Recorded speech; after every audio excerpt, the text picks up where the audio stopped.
महत्वपूर्ण खबरों के साथ फिर उपस्थित हूँ और साथ ही साथ ये भी कहना चाहूँगी कि यदि आप इसी प्रकार की खबर को चाहते हैं और चैनल पर नए हैं तो सब्सक्राइब करना ना भूलें, साथ ही साथ बेल आइकन ज़रूर प्रेस करें। तो आइए देखते हैं खबरों को। केंद्र सरकार और कर्मचारी संगठनों के बीच वार्ता होने वाली थी जो टल गई है। आखिर क्या वजह है?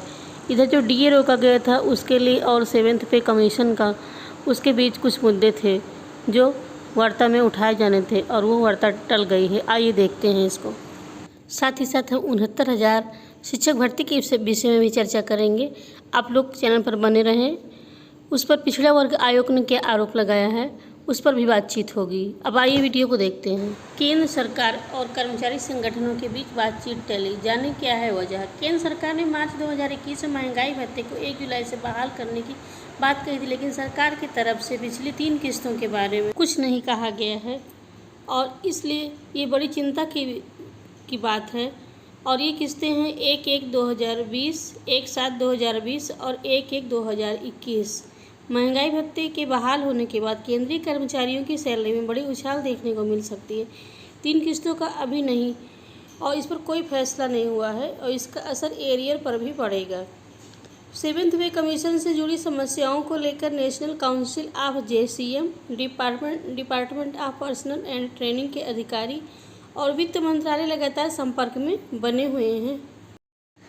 8 मई 2021 को इन सभी संस्थाओं के साथ बातचीत होनी थी, लेकिन कोरोना के कारण ये मीटिंग स्थगित हो गई है और 7th पे कमीशन के बाद भी कुछ क्लियर नहीं हो पा रही है, तो उसके संबंध में भी अनिश्चितता की स्थिति बनी हुई है। वित्त मंत्रालय के अधिकारी शिव गोपाल मिश्रा प्रस्तावित मीटिंग के विषय में कहते हैं, महंगाई भत्ते की रुकी हुई किस्त के बारे में बात करना मीटिंग का मुख्य एजेंडा है। JCM के अधिकारियों ने कहा कि अगर एक साथ तीनों किस्तें देने की समस्या हो रही है तो फिर एरियर के जरिए इनका भुगतान किया जाए। यह भुगतान 52 लाख कर्मचारियों को सीधा प्रभावित करेगी, साथ ही 60 लाख पेंशनर्स को भी इसका लाभ मिलेगा।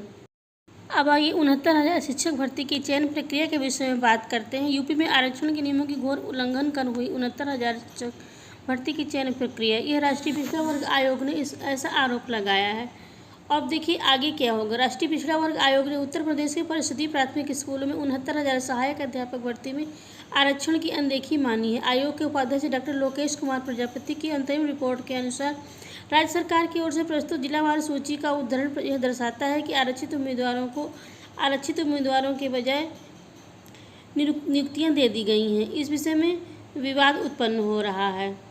आयोग के समक्ष राज्य का उत्तर विरोधाभासों से भरा है और यह संदेश व अनुमानों पर आधारित है। वर्तमान चयन प्रक्रिया में आरक्षण नियमों को कैसे और किस तरह से लागू किया गया है, यह दिखाने में राज्य विफल रहा है। अंतिम चयन सूची में चयनित उम्मीदवारों की श्रेणी का उल्लेख नहीं किया गया। हालांकि जब सूचियों को जिलेवार प्रकाशित किया गया तब चयनित उम्मीदवारों की श्रेणी का उल्लेख किया गया था। सभी जिलों में प्रकाशित सूचियों के आधार पर और उम्मीदवार की श्रेणी के आधार पर चयन प्रक्रिया में व्यापक अनियमितता दिखती है। OBC श्रेणी के उम्मीदवारों के लिए आरक्षित 18,598 सीटों में से 5,844 सीटें ऐसी हैं जो OBC श्रेणी के उम्मीदवारों के बजाय अनारक्षित श्रेणी के उम्मीदवारों को दी गई हैं।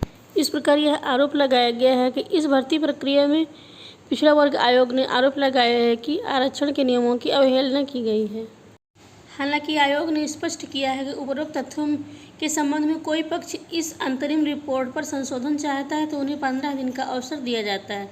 उसके बाद रिपोर्ट को अंतिम समझा जाएगा। आयोग में इस प्रकरण की पैरवी करने वाले अमरेंद्र सिंह का कहना है कि रिपोर्ट को कोर्ट में चल रहे वाद में प्रस्तुत किया जाएगा।